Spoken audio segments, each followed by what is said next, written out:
eclipsemagazine.co.uk focuses on the social side of racing to help you get the most out of your day at the races.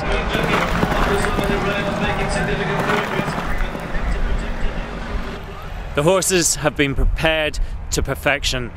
If they haven't run over these fences before, they've been schooled over similar fences as at home, not as big possibly, but they know what is in store. They're also bred for the job. 4.5 miles over 30 massive fences in the Aintree Grand National. And the starter will call the jockeys in. And basically you can start anywhere you like in the course, so no allotted positions. I always said the brave lads, they always start on the inside. The fences are a little bit bigger, there's a bigger drop at the back of them. On the outside, the not so brave lads, they might start on the outside, or they might be the jockeys on the horses that are possibly not the best jumpers. For me, I always used to like to set off right down the middle so I could get a good clear view of the first fence. So here we are down at the first fence, and basically the runners have set off on the other side of the Melling Road. They come tearing across it and down towards the first fence. It's a lovely inviting fence. It's certainly not as big as it used to be, the old days. I'd say they've knocked about 6 inches off this fence. And yes, here we are at the third fence. This fence isn't quite as high as the second fence, but certainly it's as challenging, if not more so. Here's the guardrail, but look at this. This ditch is about 4 to 5 foot wide, and it's a real test of horse and rider. So here we are at the sixth fence, the big one. This is Beecher's Brook. My race finished here 3 times in 14 rides. I fell twice and nearly fell on the third occasion, and I had to pull up. The first thing I've noticed, especially this year, that the fence is actually slanted across the course. You don't meet it head on. It's more difficult that way to get a horse onto a good stride. It slopes from right to left away from you. So now I think you'll know what I'm talking about. This is a big drop. This fence was named after the famous Captain Beechers, and I believe that a very, very long time ago he actually fell at this fence. Yes, this is the 7th fence. Second time around it's the 23rd fence, and it's named after a horse called Foinaven. I say not the biggest fence on the course by a long way, but there was a huge pile up here in 1967. Most of the horses fell or were hampered by loose horses, but Johnny Buckingham and Foinaven jumped it on the wide outside, kept clear of trouble, and they went on to win at those amazing odds of 100 to 1. So here we are at another big challenge in the Grand National. This is Canal Turn. Very, very tricky fence also, because at the back of it, big fence, 5 foot, the back of it is a 90-degree turn. And here you've got the problem of the horses on the outside of it, you're down the inside. They'll be trying to apex the corner, cut the corner, they'll be taking the nose off you, and you can be very easily hampered, very easily brought down at this fence.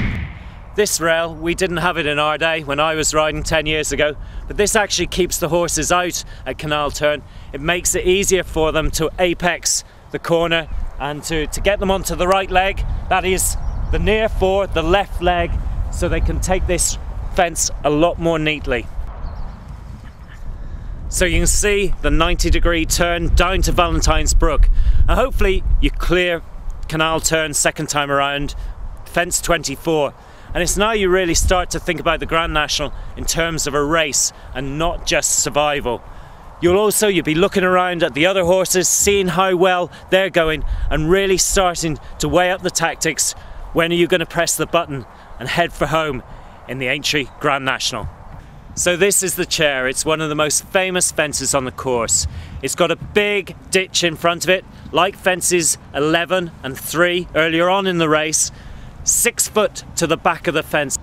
The other thing about the Chair is that it is also the most narrow fence on the whole course, and here you can get into trouble.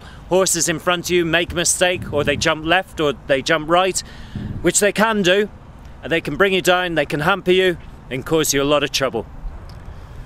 Fence 16, this is the water jump.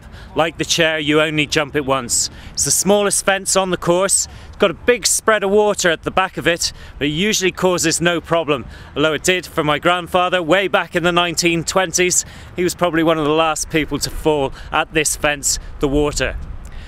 Having jumped the water, you then move on to the second circuit, you pass the winning post, and it's here almost that the field takes a big breath, fills the tank for another circuit of the Aintree racecourse. So 1 furlong to go in the Grand National. We're at the elbow. We leave the chair on our left-hand side. We only jump it, of course, once in the race, and it's now that jockeys are really asking their mounts for everything. They're driving them for all they are worth. They've got one thing on their mind, and that's reaching that winning post in front. Oh, and you'll be feeling it in your legs. As a jockey, you'll be feeling your lungs. You will be exhausted. Your horse, his stamina will be stretched to the very limit. 4.5 miles he has gone. It really has been a huge test to both horse and rider. The winning post, and hopefully you and your horse have made it here first in the Aintree Grand National. West Tip in 1986 and Mini Homer in 1994, they did it for me. They won me the Aintree Grand National, and they made it the greatest days of my life as a National Hunt jockey. You pass the line and it's total mayhem.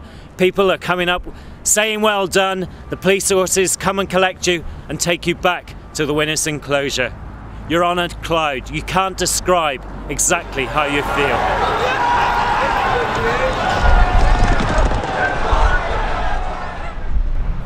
Since I retired from riding, I've put together a great team of form and betting experts to give you the best tips. So if you need any betting advice, go to richarddunwoody.co.uk.